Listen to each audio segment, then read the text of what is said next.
Te lo juro, si alguna vez ves a un tipo levantando el puño en un Dodge Dakota del 2006 destartalado frente a una subasta de ejecuciones hipotecarias en East Bakersfield, puede que sea yo perdiendo la cabeza por una victoria que más bien parece un grito de auxilio. Ese día, el cielo se ahogaba con el humo de un incendio forestal en algún lugar desconocido, y todo olía a pino quemado y desesperación. Pero yo tenía una sonrisa estúpida en la cara y $700 en mi cuenta después de gastarme 500 en un almacén oxidado que parecía el lugar donde iban a morir los mapaches. Y pensé, esto es el fondo. He tocado fondo. No voy a mentir, estaba casi temblando con la idea de que tal vez, solo tal vez, hubiera algo dentro que pudiera sacarme de este apuro. ¿Alguna vez has estado completamente arruinado? No como, no poder ir a Starbucks, sino como, contar centavos para comprar un Slim Jim. Sí, así. El alquiler me pisaba los talones, la chica con la que salía me dejó en cuanto le dije que iba a llegar tarde a pagar, y hacía 3 meses que me habían despedido de la fábrica de neumáticos. Estaba a un paso de tener que dormir en el sofá de mi primo Tito, que bebe Steel Reserve como si fuera agua. Así que sí, cuando abrí esa puerta oxidada con el candado que había comprado en la sección de rebajas de Walgreens, estaba preparado para encontrar herramientas rotas y quizá un montón de revistas porno viejas o documentos fiscales. Pero lo primero que vi fue un espejo. No era una antigüedad victoriana, no, era un espejo de baño barato, roto por la mitad, como si lo hubiera golpeado un ex borracho. Estaba apoyado de forma extraña contra la pared, un poco descentrado. Lo suficiente como para que mi cerebro de rata me susurrara, mira detrás. Y lo hice. ¿Detrás del espejo? Oro, joder. Bueno, no oro literal, sino dinero en efectivo. Billetes. Envueltos en una bolsa marrón y crujiente de choprite, como si alguien hubiera intentado sellarlos al vacío con rencor. Billetes de 20, de 50, incluso de 100. Metí la mano y sentí el dulce golpe de $20,000, quizá más. Me temblaban tanto las manos que casi se me cae todo. Y escondida detrás del dinero, como si fuera un acertijo a medias, había una llave. Pequeña, de acero y marcada con una brida roja, como si alguien quisiera que se viera y se ignorara al mismo tiempo. Se podría pensar que habría retrocedido en ese momento, que habría llamado a la policía y les habría dicho que había encontrado un alijo del cártel y que no quería saber nada. Pero no. Metí la bolsa debajo de la sudadera, como un yonki en un Walgreens, y salí corriendo. El corazón me latía con fuerza y los oídos me zumbaban como si acabara de ganar la maldita lotería y alguien estuviera a punto de revocarme el premio. Esa noche no dormí.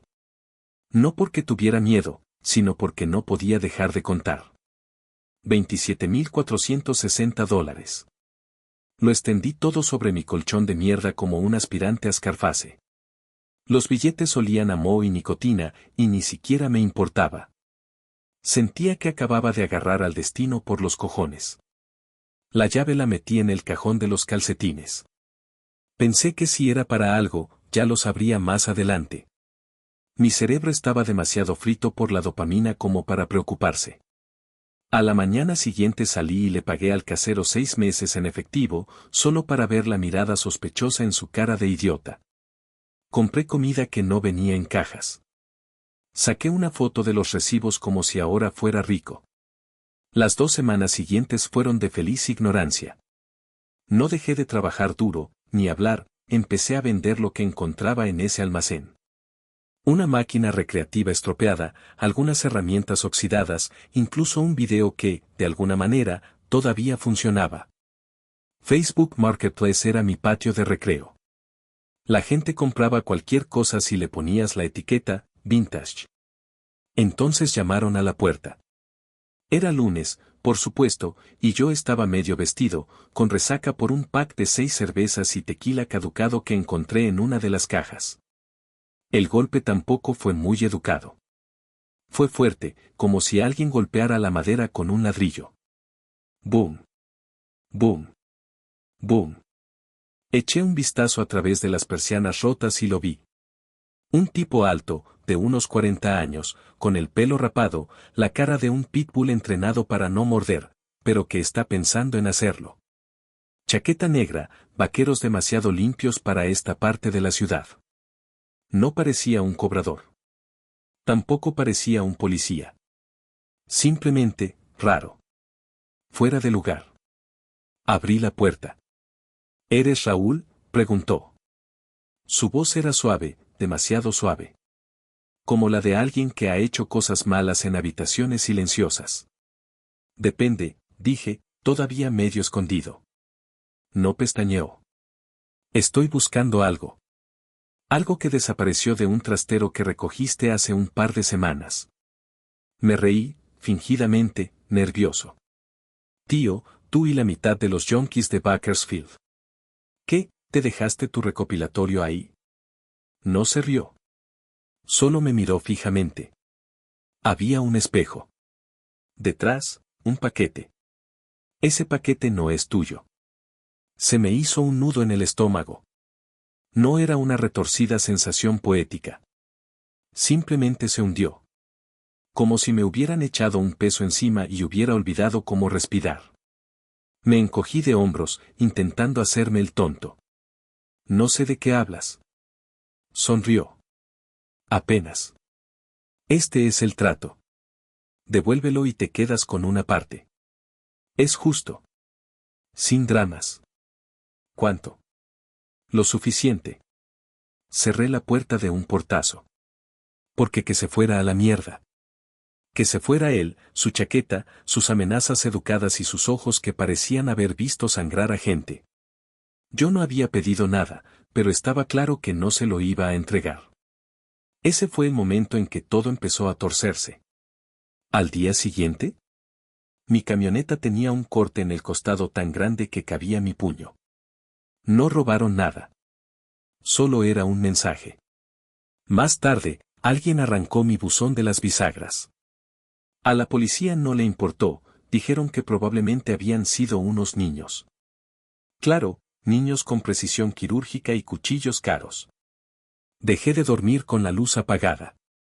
Guardaba el dinero en una nevera con llave debajo de la cama y moví la llave a un panel oculto que construí en la pared, como si fuera el maldito Ethan Hunt. No sabía que abría esa llave, pero estaba seguro de que no debía tenerla. Incluso intenté preguntar por ahí, con mucho tacto. Le pregunté a Tito. Me dijo, joder, tío, eso suena a mierda de la mafia. Yo lo quemaría todo.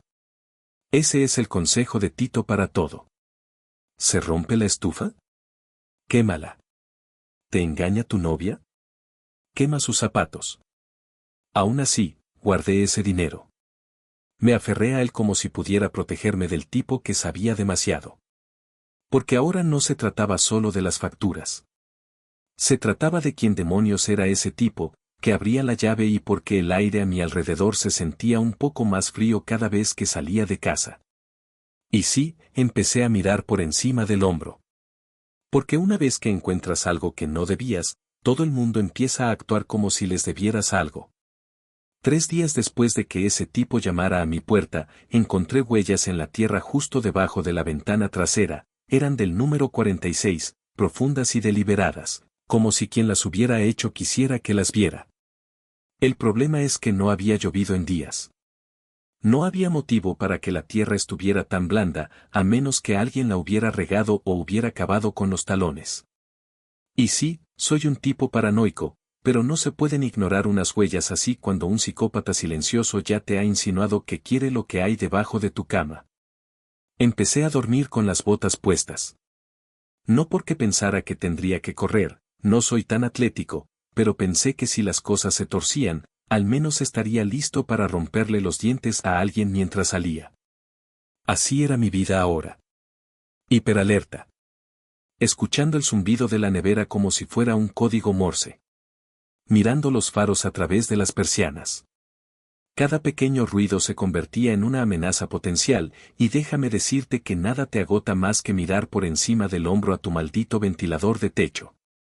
Pero aquí viene lo bueno, en medio de todo esto, sentí curiosidad. No solo por el tipo o el dinero, sino por la llave. No la había tocado desde que la escondí. Estaba allí como un recuerdo maldito, todavía atada con una brida, como si alguien quisiera asegurarse de que supieras que era importante. Una noche, la saqué de nuevo y la giré entre mis manos. Fría y pequeña bastarda. Los dientes eran lisos, no eran para la puerta de una casa ni para un candado. No, era para algo mecánico. Algo preciso. No parecía pertenecer a algo que se usara todos los días. Como si abriera una taquilla. O una caja. O una puerta en algún lugar donde no debías estar. Así que hice lo que haría cualquier idiota con medio cerebro, empecé a buscar. Fui a todos los almacenes públicos en un radio de 25 kilómetros, fingiendo ser un tipo que había perdido el número de su trastero, o que estaba ayudando a un primo. La mitad de las veces me echaron. Uno incluso amenazó con llamar a la policía cuando me acerqué demasiado al teclado. Aún así, nada. La llave seguía sin decir nada. Entonces recordé los números grabados en la parte de atrás, 12A. Parecían hechos a mano, como si alguien los hubiera grabado con un destornillador. Apenas se veían, pero seguían ahí. Supuse que era una taquilla o algo así de un gimnasio, quizá una antigua fábrica. Bakersfield está lleno de lugares abandonados, fábricas de azúcar, plantas de cereales, depósitos de petróleo. La mayoría cerraron cuando se acabó el dinero y los propietarios se largaron de la ciudad. Había uno no muy lejos del trastero que compré, una antigua fábrica textil, tapiada desde 2009. Había pasado por delante cientos de veces y nunca le había prestado más que un vistazo. Esa mañana, me pareció diferente. El cielo era de un amarillo pálido y feo. Olía a cobre mojado. Aparqué a 2 manzanas y recorrí el resto del camino a pie, por si alguien me seguía. La verja tenía una cadena rota. Parecía que alguien la había cortado recientemente, el metal aún estaba brillante y sin oxidar en los bordes. Entré como si estuviera entrando en mi propio destino. El lugar era un esqueleto. Las ventanas estaban rotas, el suelo cubierto de cristales y mierda de rata. Pero entonces, al final del pasillo, allí estaba, una puerta de acero con un 12A pintado con spray en rojo descolorido. Saqué la llave. Tenía las manos sudorosas. No por miedo, o quizás sí, sino por esa sensación en el estómago que se tiene cuando sabes que algo está a punto de cambiar. Clic. La cerradura giró con suavidad. La puerta se abrió lentamente, como si intentara advertirme. ¿Dentro? Nada más que una taquilla metálica, oxidada y atornillada al suelo. La abrí. Otra bolsa. Más pequeña. Esta desprendía un fuerte olor químico, como a amoníaco y habitaciones de motel viejas. Dentro había un teléfono, uno de esos antiguos con tapa, con la batería agotada. Y un cuaderno. Grueso. Escrito a mano. La primera página solo decía: si has encontrado esto, la has cagado. Eso fue todo. En ese momento se me encogieron los huevos como pasas. Cerré la taquilla, metí el teléfono y el cuaderno en la sudadera y salí pitando de allí. De vuelta en mi apartamento, ni siquiera me senté. Cerré la puerta con llave, metí una silla debajo del pomo y abrí el cuaderno. Páginas y páginas de nombres, fechas, números. Algunas entradas tenían signos de dólar. Otras tenían ubicaciones. Sin contexto. Solo garabatos desordenados, como el diario de un loco. Una página tenía un boceto de un mapa. Solo líneas y cuadros, pero había algo que me resultaba familiar, como una cuadrícula del polígono industrial detrás de la estación de tren. Al final de esa página, una sola línea. Comprueba las tuberías si estás lo suficientemente desesperado. ¿Desesperado? Estaba arruinado, me acosaban y tenía $30,000 de dinero misterioso. Desesperado era ayer. ¿Ahora? Ahora me estaba hundiendo en una mierda más profunda, de la que no se sale nadando. Pasé los siguientes días fingiendo que todo iba bien. Fui a la gasolinera, Charlé con la anciana de la caja, saludé con la cabeza al drogadicto que estaba fuera y me ofreció venderme una batería de coche por $20. Mientras tanto, estaba deshaciendo ese mapa, comparándolo con Google Earth como si fuera un fanático de las conspiraciones. ¿Las tuberías? Pasaban por debajo de la estación de tren, bajo la antigua línea industrial. Recordé haber oído historias sobre contrabandistas que utilizaban los desagües pluviales en los años 80 para esconder dinero o alcohol bajo rejillas falsas. Así que cogí mi linterna, una palanca y esa misma estúpida valentía que me había llevado a pujar por un almacén en ruinas y me dirigí allí. Lo primero que me golpeó fue el olor. Óxido húmedo y orina. Un olor que solo se encuentra en los lugares olvidados de la ciudad. Encontré la rejilla justo antes del atardecer. La derribé con la palanca. Bajé al túnel. No tardé mucho en encontrar la primera tubería, grande, lo suficientemente ancha como para arrastrarme por ella. Pegada al exterior. Una bolsa de plástico. La saqué. Fotos. Borrosas, en blanco y negro. De vigilancia. Una de uno de los tipos que vino a mi puerta. Otra de otro hombre, más viejo, calvo, con ojos como piedras de granito. Y luego una de los dos, sentados uno frente al otro en una cafetería. La fecha en el reverso, hace 2 años. Ahí fue cuando supe que no se trataba del dinero. No realmente. Se trataba de una especie de guerra entre bandas. Una lucha por el territorio sin armas, solo chantaje y secretos guardados en tuberías y taquillas. Y yo era el pobre idiota que había tirado del hilo equivocado. Cogí las fotos y quemé el resto. De vuelta a casa, mi teléfono vibró por primera vez en una semana. Número desconocido. Dejé que saltara el buzón de voz. Sabemos lo que has encontrado. No te hagas el héroe, Raúl. La misma voz. Tranquila. Suave. Como un enterrador prometiendo que no dolerá. No volví a dormir esa noche. Mi nevera hacía un ruido que juraría que eran pasos. Dejé todas las luces encendidas. Me senté en mi sillón reclinable de mierda con un martillo en el regazo, mirando la puerta como si me debiera una respuesta. ¿Y sabes qué? En medio de todo ese miedo, empecé a enfadarme. No estaba asustado, estaba ofendido. ¿Cómo se atrevían esos capullos a lanzarme sus crípticas amenazas a mi insignificante vida como si fuera una mosca en el parabrisas de su coche? Yo no había pedido nada. No había elegido encontrar ese espejo. Pero lo había hecho. Y ahora estaba envuelto en su pequeña guerra secreta, me gustara o no. Llamé a Tito a la mañana siguiente. Hermano, necesito que vengas. Mierda, ¿estás bien? No. Pero trae tu cámara. Vamos a documentar algunas cosas. Apareció 1 hora más tarde, oliendo a marihuana y chili enlatado. Le mostré el cuaderno, la llave, las fotos. No se rió. Solo dijo, esto es una mierda de As Wide Shot. Escaneamos todo y lo guardamos en 3 memorias USB. Enterré una en el jardín de mi madre, envié otra por correo a un amigo en Reno y guardé otra debajo del suelo de mi habitación. ¿Paranoia? Quizás. Pero si me estaban vigilando, quería que supieran que no me iba a rendir. Ya no. Más tarde esa noche, volví a pasar por delante de la vieja fábrica textil. Había una luz encendida en el interior. Un tenue parpadeo, como una linterna. No me detuve. Solo miré. Había alguien allí. Se movía lentamente. Revisaba el armario. Buscaba algo. Y estaba claro que ya no era suyo. Fue un martes cuando todo se rompió. Uno de esos martes sin nada especial, en los que el cielo está demasiado despejado y el mundo parece falso, como un maldito plató de cine a la espera de que estalle una escena.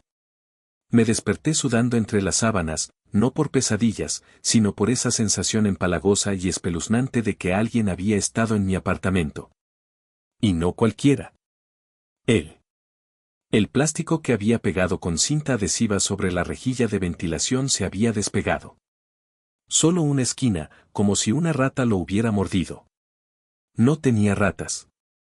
Ni siquiera tenía vecinos, mi piso estaba vacío, condenado según el casero, pero técnicamente, seguro. No le dije nada a Tito. De todos modos, ya había empezado a distanciarse.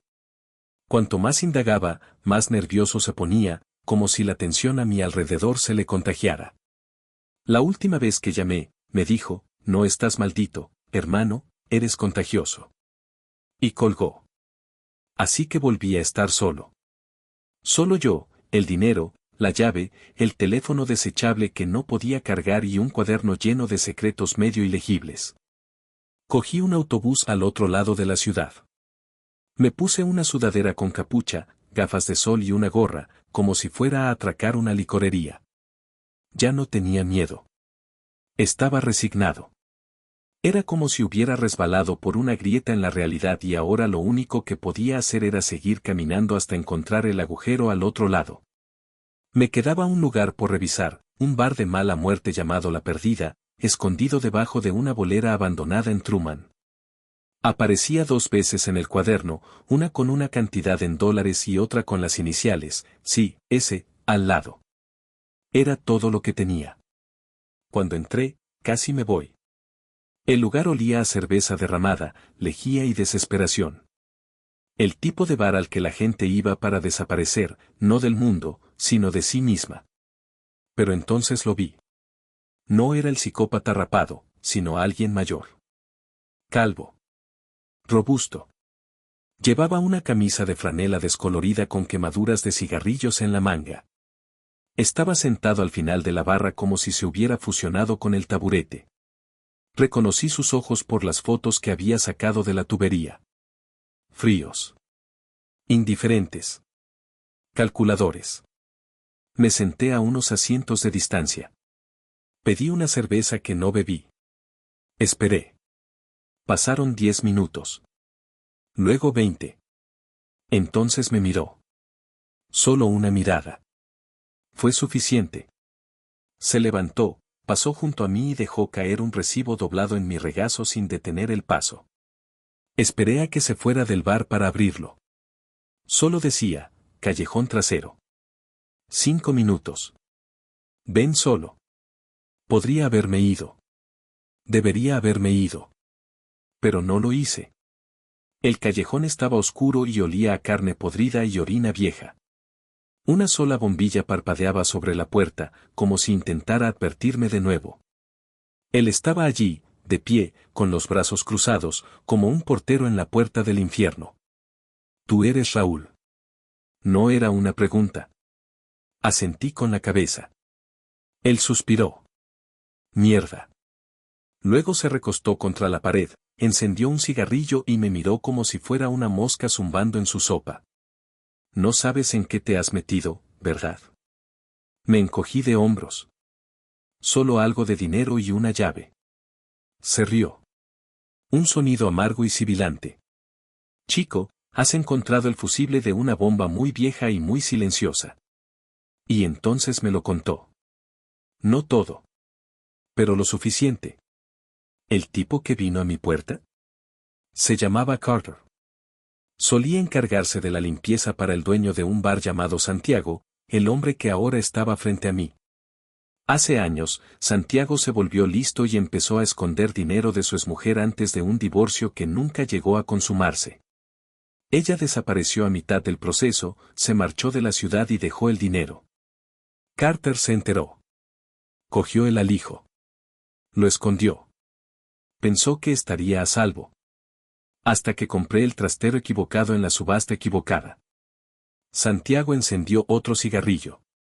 Sus manos estaban firmes. Las mías no. No quiero el dinero, dijo. No todo. Solo la llave. ¿Por qué? Porque la llave abre el resto. Y si Carter la encuentra primero, todo esto se va al traste. Lo miré fijamente. ¿Hay más? Él asintió. ¿El almacén? Eso era solo su seguro. Dinero para imprevistos. El montón grande está en otro sitio. Escondido. Protegido. Y esa llave es parte de él. No respondí de inmediato. Tenía la boca seca. El pulso me latía con fuerza en el cuello, como una alarma. Santiago se acercó. No me importa lo que hayas hecho. Pero si Carter cree que la tienes, volverá. No te asusta para que le des las cosas. Te destroza. Y lo disfruta. Tenía las manos cerradas en puños. Entonces, ¿por qué me lo cuentas? Porque también me está vigilando. Entonces lo comprendí. Nada de esto tenía que ver conmigo. Yo no era el objetivo. Yo era el comodín. El idiota que se había metido en su guerra fría y había sacado a la superficie toda la mierda enterrada. Ayúdame, dijo Santiago. Cogemos la llave, encontramos el alijo y acabamos con esto. Juntos. Y, por un instante, lo consideré. Sentí que volvía ese viejo destello de control. Como si tal vez pudiera llevar esta historia a un final mejor. Pero algo no encajaba. Su historia era demasiado perfecta. Demasiado ensayada. ¿Y sus ojos? No mostraban miedo. Mostraban hambre. Así que mentí. Le dije que lo pensaría. Que le llamaría. Luego me fui a casa.